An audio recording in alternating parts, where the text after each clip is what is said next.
Some are reaching if you're there.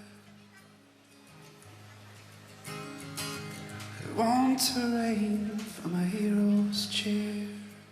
My name is Joshua Radin. I live in Los Angeles, California, but I grew up in Cleveland, Ohio. I'm a singer and a songwriter. This is how we have to try, have no envy. As a kid, I always wanted to be a painter. So when I went to university, I studied painting and drawing. And then when I graduated university in Chicago, I was an art teacher for little kids. And I loved that job. But I eventually decided that I was going to play music, but not as a profession. I just started playing a few chords on the guitar very late in life. And very quickly, the hobby became a career, luckily. Come out to play. A lover's rain will wash away your envy and your fear. So have no envy and no fear. I learned like 6 chords on the guitar, just as like a meditative device, I didn't think I could write songs, or I learned a couple Bob Dylan songs, a song by Elliott Smith, a song by Nick Drake, some of my favorite songs.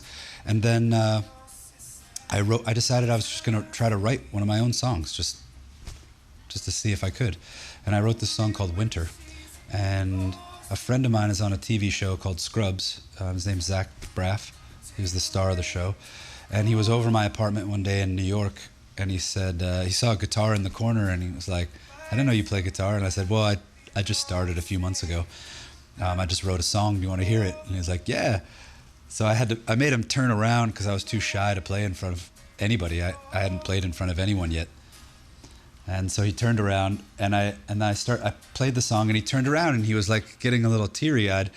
And he said, I love that song. I can't believe you wrote that. And you should record a demo of it, and maybe they'll use it on the show. They're always looking for new songs, new music.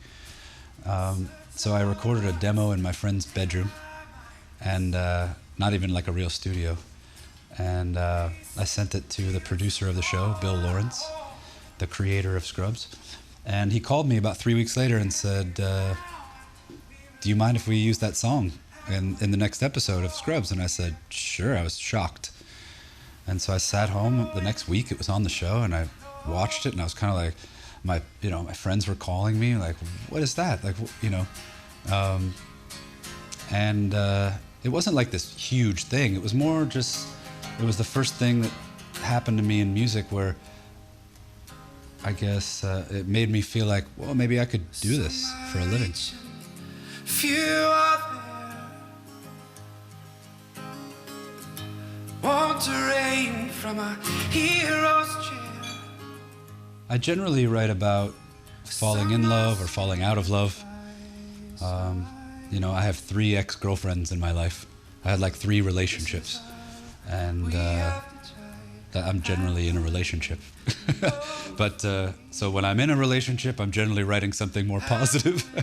and then when we break up, that's when the sad stuff comes. It's like I keep a diary. Over the last 12 years, I've been doing this, and I have 7 albums now.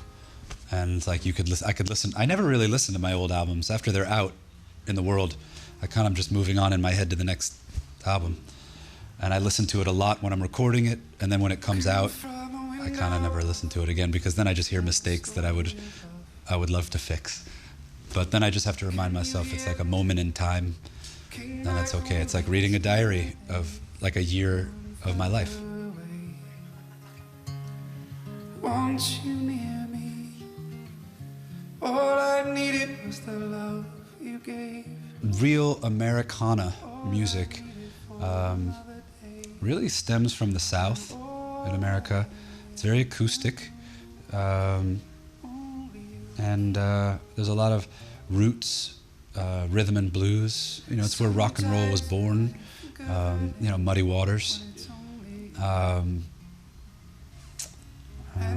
don't know. It's a really tough question. Like, what is American folk music? I mean, there's a great quote by one of my favorite songwriters, Elvis Costello, And he said, talking about music is like dancing about architecture. If I had my record player here, I could play you what American folk music is, but, or maybe if I had my guitar here, I could play you something, but to tell you what it is, I don't know, I'm no expert.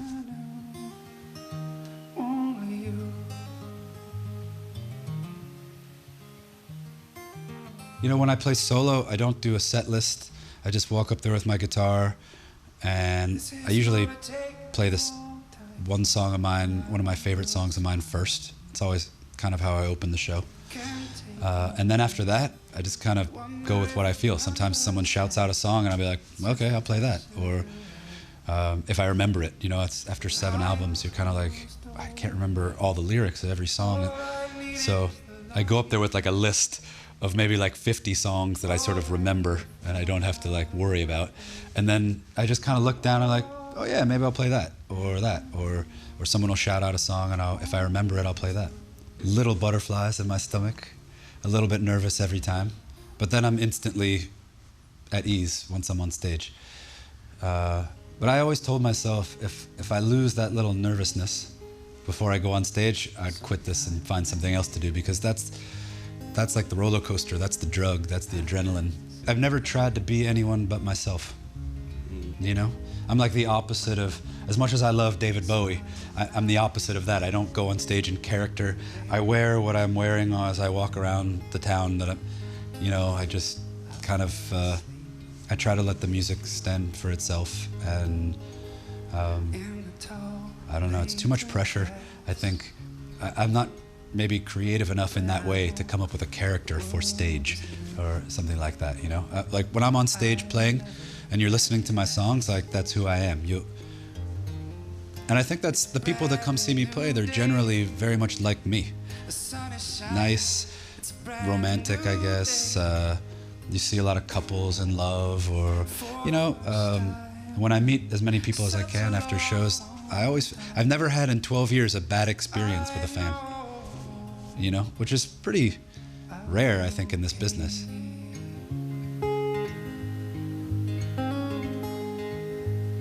Most kind of stories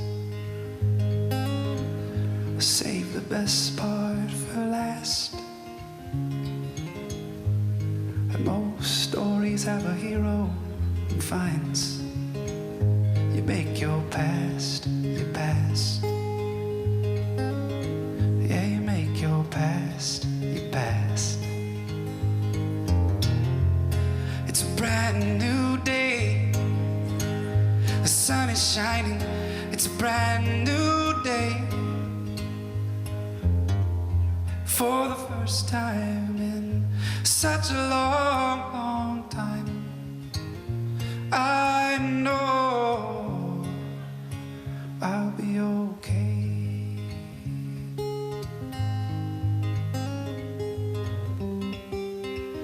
This cycle never